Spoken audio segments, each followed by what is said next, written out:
Harka fuune akkam jirtu kabajamtoota daawwattoota keenya kun tibbana biiroo kominikeeshinii Oromiyaatiin dhiyaatudha. Tibbana keenya har'aatiin dhimmoota hawaasummaa, dinagdee fi siyaasaa kan biyyaaf kan naannoo qabannee dhiyaanneerra hanga addisee taanaati nu waliin tura. Ministeerri Muummee Dr. Abiy Ahmed saayitii ijaarsa manneen teekinooloojii ammayyaa fayyadamuun ijaaramaa jiru daawwatan.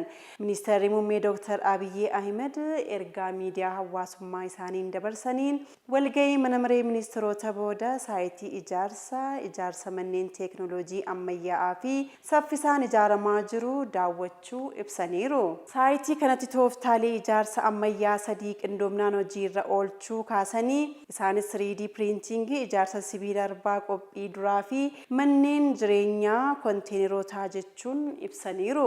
Tokkoon ijaarsa kunneen teekinooloojii sirrii wayita fayyadamnu saffisiisaa fi qulqullinaan kan wal simu ta'uu mirkaneessuu jedhanii manneen jireenyaa qulqullinni isaanii eegame yeroo gabaabaa keessatti hojjetamanii xumuramuun akka danda'amu ragaa ta'u jechuun ibsaniiru.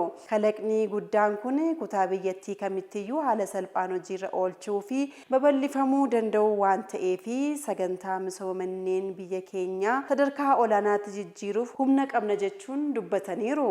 Teekinooloojii mul'ata biyyaalessa keenyaa waliin wal simsiisneerraa hojiileen keenya akka kanaa qabatamaan mul'atan ammoo guddina saffisa biyyaaf malu dhugoomsuu fi kallattii sirriirraa kutannoon imalaa jiraachuu keenya qabatamaan agarsiiseera jechuun ministeerri muummee Dr. Abiy Ahmed kan ibsan torban kana keessa. Gadaan iccitii sabboonummaa keenya kaleessaa fi har'aatii jedhanii afyaa'in caffee Oromiyaa Aadde Sa'aadaa Abdurrahmaan sirna walharkaa fuudhiinsaa alangee baallii gadaa Tuulamaa marii paanaalii Finfinnee godaambaa yaadannoo injifannoo Adwaatti kabajame. Dabalatasaa Bushuraa Alii akka ittaanutti qindeesseera. Sirni walharkaa fuudhiinsaa alangee yookaan baallii gadaa Tuulamaa marii paanaaliitiin Finfinnee godaambaa yaadannoo injifannoo Adwaatti kabajame. Marichi walta'iinsa biiroo aadaa fi turizimii Oromiyaa fi bulchiinsa magaalaa Shaggariin kan qophaa'e yoo ta'u bakka afyaa'in caffee Oromiyaa Aadde Sa'aadaa Abdurrahmaanii fi keessummoonni biroo argamanitti kabajameera. Sirni walharkaa fuudhiinsaa alangee gadaa Tuulamaa marsaa 7ffaa gadaa Meelbaa irraa gara Muudanaatti taasifamu sababeeffachuun marii paanaalii gaggeeffamaa jiru irratti argamuun haasaa kan taasisan afyaa'in caffee Oromiyaa Aadde Sa'aadaa Abdurrahmaan gadaan iccitii sabboonummaa keenyaa kaleessaa fi har'aa ta'uu ibsuun sirni walharkaa fuudhiinsa alangee kun kan gaggeeffamu barii filannoo biyyi keenya gaggeesse ta'uu fi sirni gadaa madda aangoo uummataa ta'uu kan mirkaneesse akka ta'e ibsaniiru. Sirna gadaa keessatti aangoo gadaa tokko irraa gara gadaa birootti yommuu dabarfamu karaa nagaa marii fi waliigaltee fi kabaja seeraatiin raawwatama. Kunis itti gaafatamummaa walqixxummaa fi hirmaannaa uummataa cimsuu sirni tasgabba'aan uummataan akka ijaaramu taasisa jechuun kan ibsan torbee kana keessa. Obbo Awwaluu Abdii godina Shawaa Kaabaa aanaa Qimbibiititti sassaabbii oomisha qamadii jallisii bonee eegalchiisaniiru. Dabalatasaa Shifarraa Obashoo akka ittaanutti qindeesseera.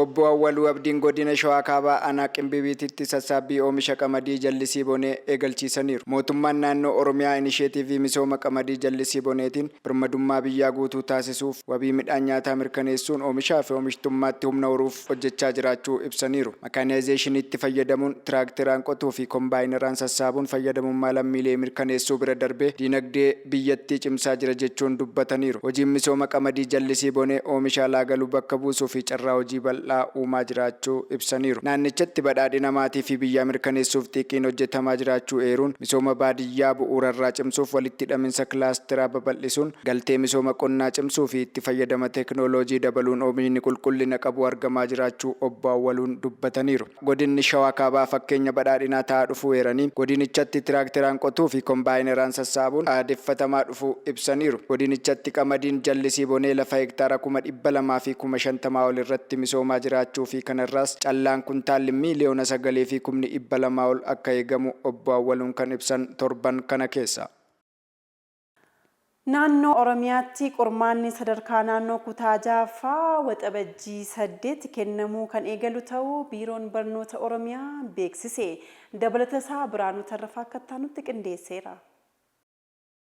Biiroon barnoota Oromiyaa haala waliigala hojii barnoota bara 2018 kenninsa qormaata naannoo kutaa 6 fi kan biyyaalessaa kutaa 12ffaa bara 2018 irratti miidiyaaleef ibsa kenne. Hoogganaan biiroo barnoota Oromiyaa Dr. Toraa Bariisoo naannoo Oromiyaatti qormaata naannoo fi biyyaalessaa bara kanaatiif qophiin gahaan taasifamaa jiraachuu isaa dubbatan. Qormaata sadarkaa naannoo xumura barnoota sadarkaa tokkoffaa kutaa 6ffaa barattoonni 500 fi 47 ol qormaaticha kan fudhatan ta'uun dubbatame. Qormaanni sadarkaa naannoo kutaa 6ffaa waxabajjii 8 hanga 10 bara 2018 kan kennamuu eegalu ta'uun dubbataniiru. Kana malees barattoonni 400 fi 30 ol qormaata naannoo xumuraa sadarkaa giddugaleessaa kutaa 8ffaa kan fudhatan ta'uu ibsaniiru. Qormaatichis waxabajjii 11 fi 12 bara 2018 kan kennamu ta'uu fi qormaatichis giddugaleessa qormaanitti kennamutti geejjibsiifamaa jiraachuu isaa dubbataniiru. Bara kana barattoonni kutaa 12ffaa qormaata biyyaalessaa fudhatan baay'inni isaanii 200 fi 2671 yoo ta'u, walumaa galatti bara kana naannoo Oromiyaatti barattoonni miliyoonni 1.1 ol qormaata kan fudhatan ta'uu Dr. Toraan kan dubbatan torban kana keessa. Egaan kabajamtoota daawwattoota keenya tibbana keenya har'aa biiroo kominikeeshinii Oromiyaatiin qabannee dhiyaanne kanarratti xumurreerra. Odeeffannoo dabalataa argachuuf yuutuubii, feesbuukii, teelegiraamii, tiiktookii kallacha Oromiyaa laayik, sheer, kooment, sabiskiraayib gochuun hordofaa isiniin jecha torban tibbana kan biroo qabannee hanga walitti deebinutti nagaan nuuf tura.